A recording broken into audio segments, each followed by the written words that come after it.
Vale, vamos a empezar. Vamos a hacer un poco de transición ahora. Vamos a ir dejando Java y vamos a ponernos con diagramas, ¿de acuerdo? Entonces vamos a aprovechar esto para explicar un poco la diferencia lenguaje estructurado y lenguaje orientado a objetos y luego empezamos a hacer diagramas, ¿vale? Nosotros aquí hemos hecho un pequeño programa, simplemente, pues, ¿veis? Para calcular, tener un rectángulo y calcular, pues eso, área, perímetro de ese rectángulo. ¿De acuerdo? Desde un punto de vista del lenguaje estructurado, ¿vale?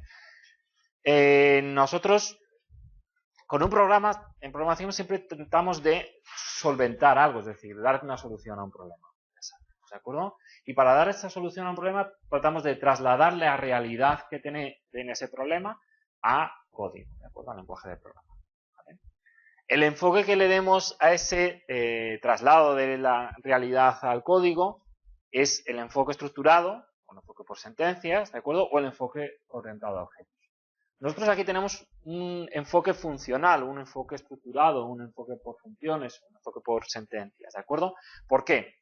Porque nosotros estamos viendo el problema que tenemos es que queremos calcular el área y el perímetro de un rectángulo, ¿de acuerdo?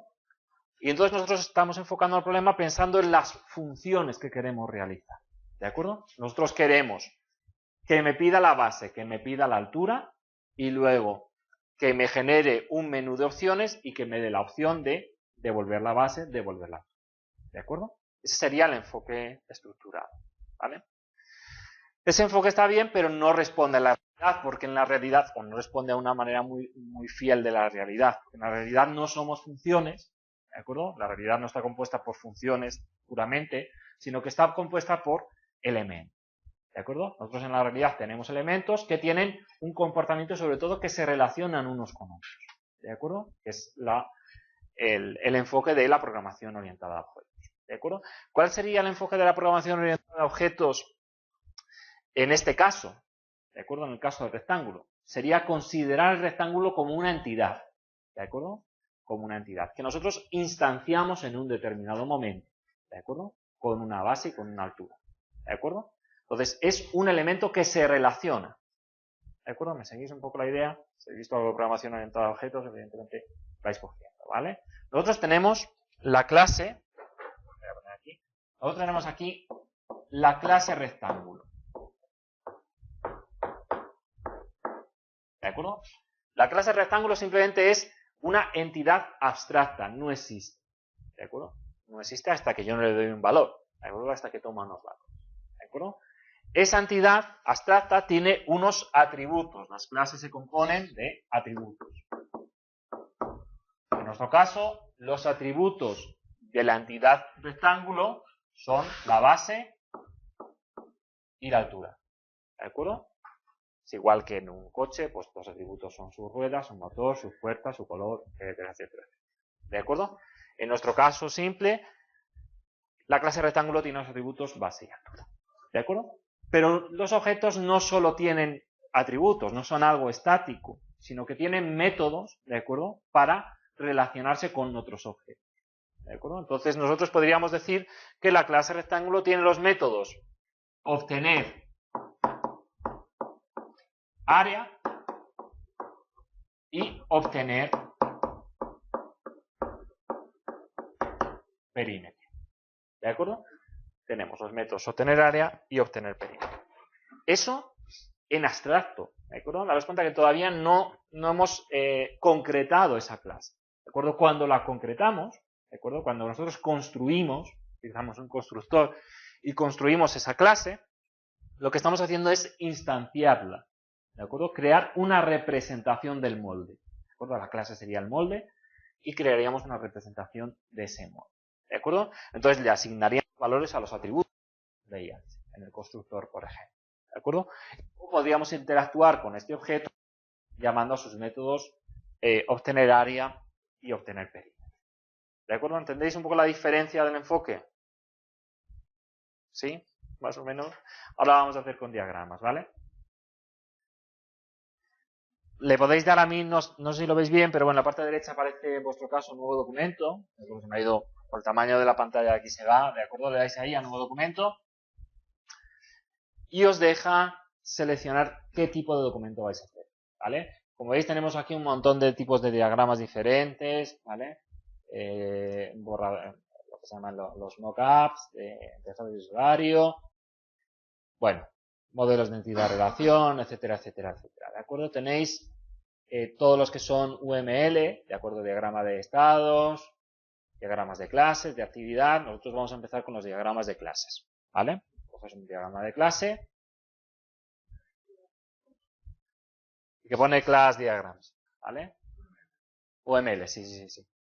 ¿De acuerdo? Diagramas de clase UML, ¿vale?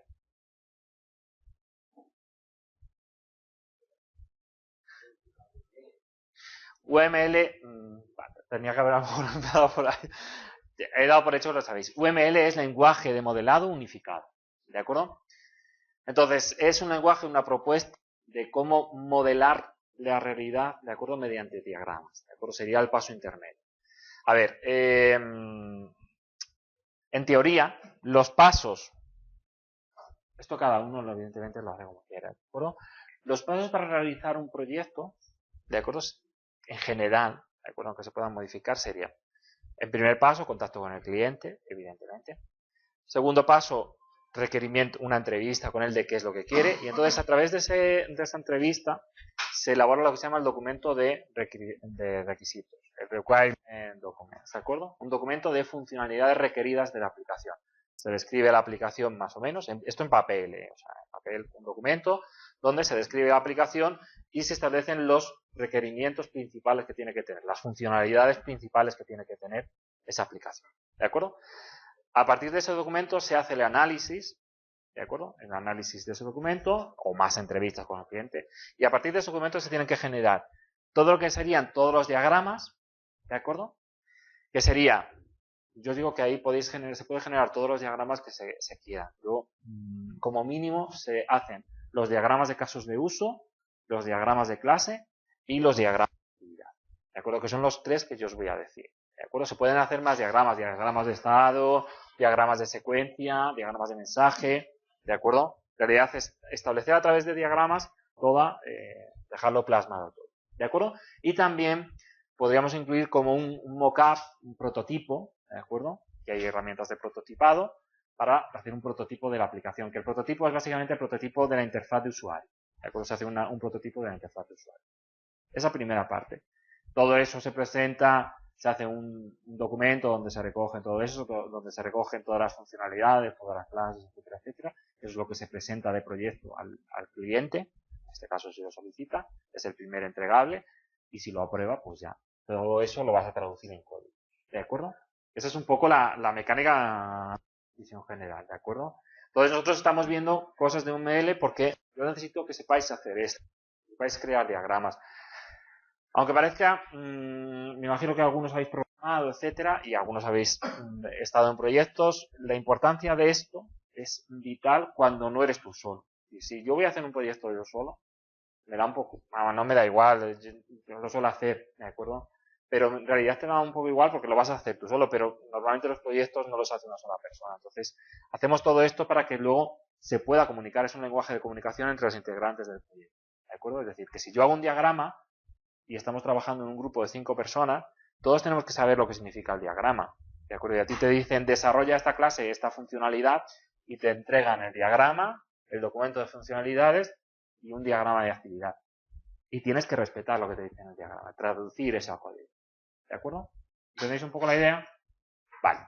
Bueno, un diagrama de clases, vamos a empezar con un diagrama en blanco. La ventaja de este programa, de esta aplicación, es que tiene un montón de plantillas, ¿de acuerdo? Entonces, si queréis, podéis investigar un montón de diagramas complejos, entonces podéis coger una plantilla y utilizar. Nosotros, en principio, vamos a utilizar un diagrama en blanco, ¿vale?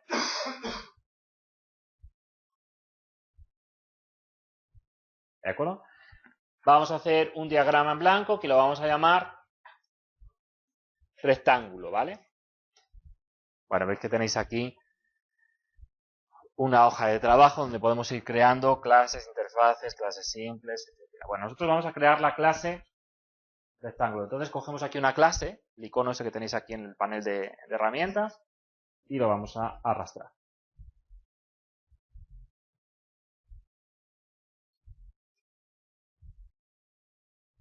¿De acuerdo? Este es el diagrama de una clase. ¿Qué tenemos? Lo primero, el nombre de la clase.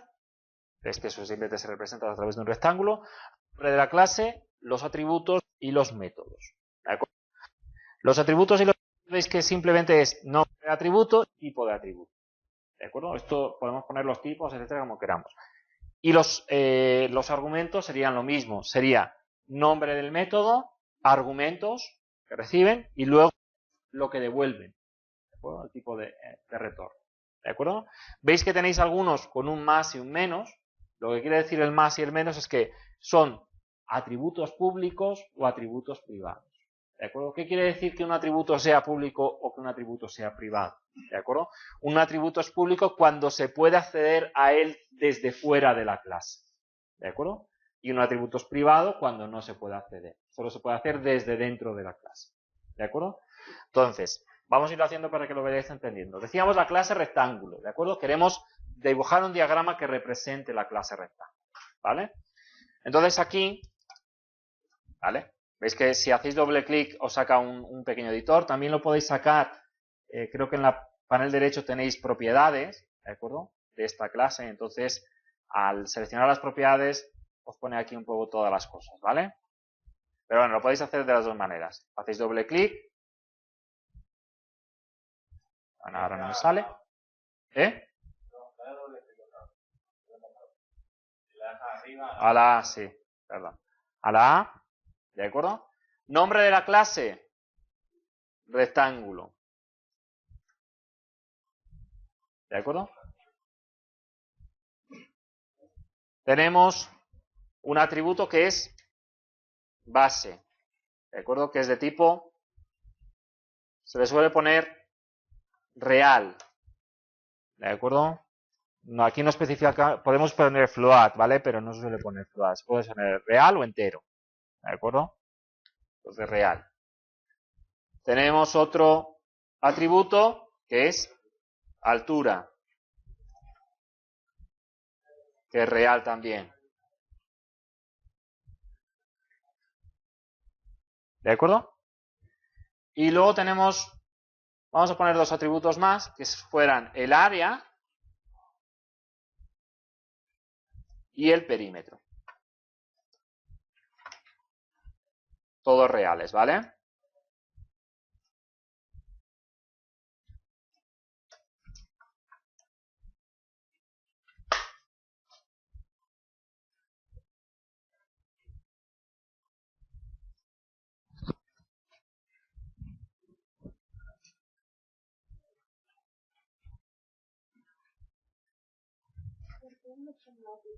Ahora.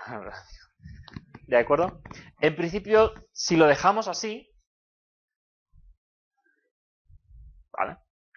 Si lo dejamos así, ¿vale? Como yo lo tengo, ¿de acuerdo? Fijaros, tenemos la clase rectángulo, base, altura, área, perímetro, ¿vale?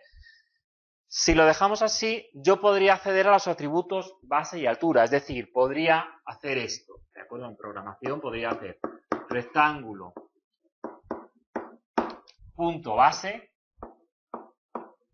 es igual a 15, ¿vale? O sea, podría acceder directamente desde fuera al rectángulo. ¿De acuerdo? Sin embargo, no podría hacer lo mismo punto área, ¿de acuerdo? Esto no lo podría hacer. ¿De acuerdo? Desde fuera. ¿De acuerdo? Puedo manipular estos desde dentro, pero no desde fuera.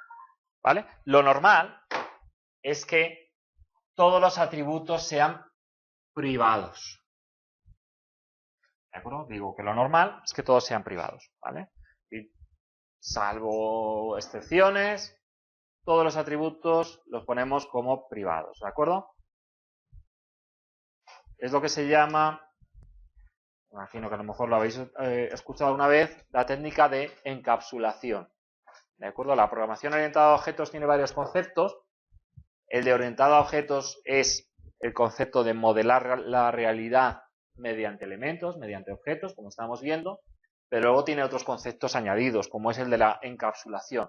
La encapsulación es que yo oculto los atributos, ¿de acuerdo? Oculto los atributos, ¿vale?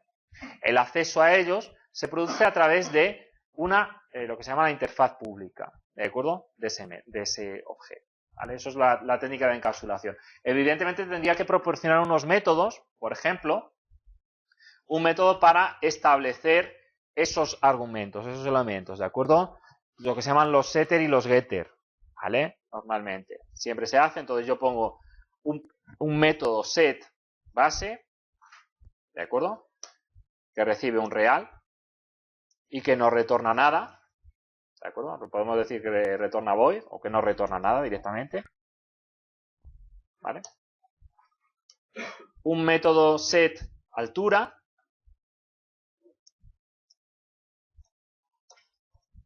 ¿de acuerdo? Que es lo mismo, que recibe un real pero no retorna nada.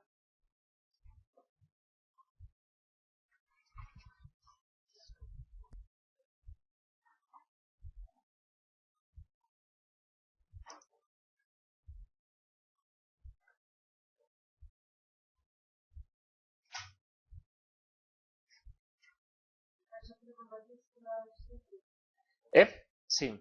Ahí, esto es... A ver, no hay unas en UML no es que haya unas normas específicas de sintaxis, ¿de acuerdo? Se pone así como si lo pones en real.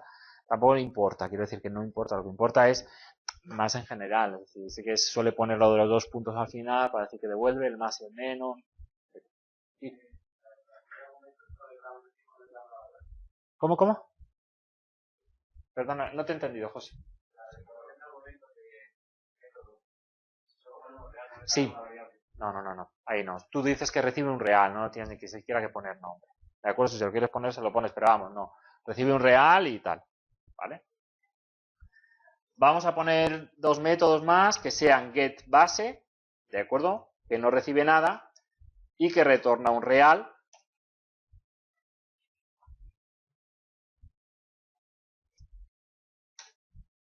Y getAltura, que lo mismo, no recibe nada y retorna un real.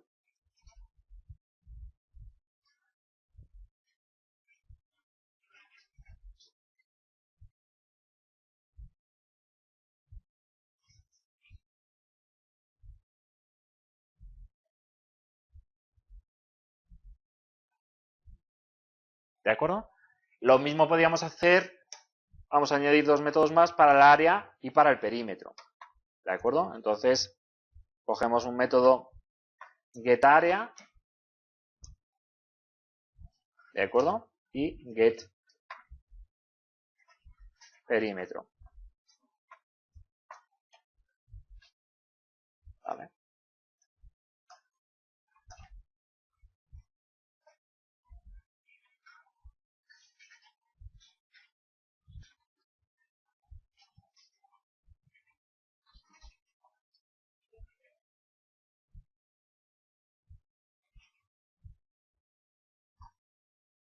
¿Vale? Los métodos públicos, recuerdo que en este caso todos son métodos públicos, ¿vale? Yo si quisiera especificarlo más, vamos a especificarlo, luego ya os digo por qué. Vale, vamos a especificar un par de métodos privados, que serían el de privados con el menos delante, ¿vale? Calcular área, ¿vale? Que recibe 2 reales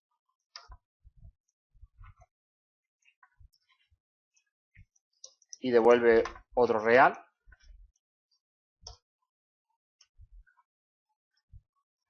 Y calcular perímetro, que hace lo mismo. Recibe 2 reales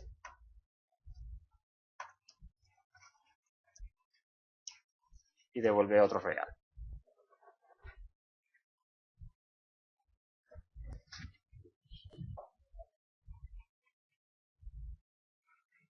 Perdona, ¿con qué estás separando lo que estamos? Con una coma, ¿vale? Se utiliza la coma, pero de acuerdo, podría ser otro punto y coma, depende, pero bueno, por norma general la coma, ¿vale? ¿De acuerdo? Más o menos. Vale.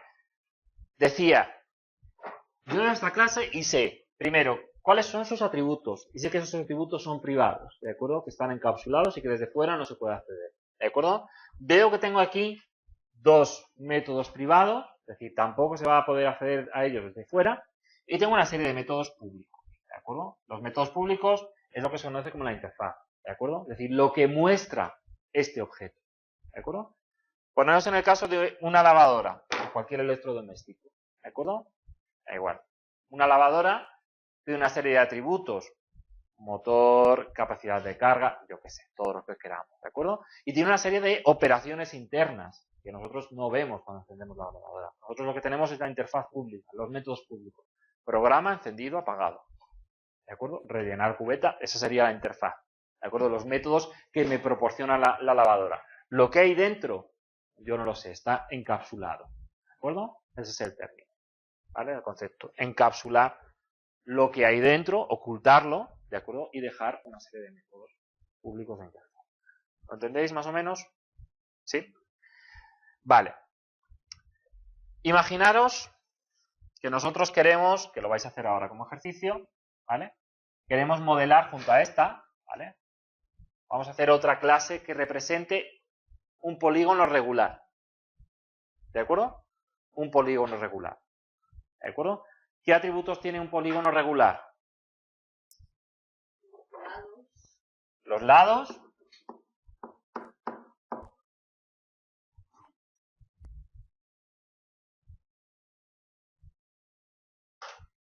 Y la distancia del lado, digo yo, o sea, vamos a decirle la longitud de cada lado, ¿no? Vamos a llamarlo longitud del lado, ¿no? Longitud del lado, ¿de acuerdo? También tendrá, evidentemente, un área y un perímetro, ¿de acuerdo? ¿Sí? Puedes hacer una clase que sea polígono regular, ¿de acuerdo? Hacer un diagrama del polígono regular que represente eso.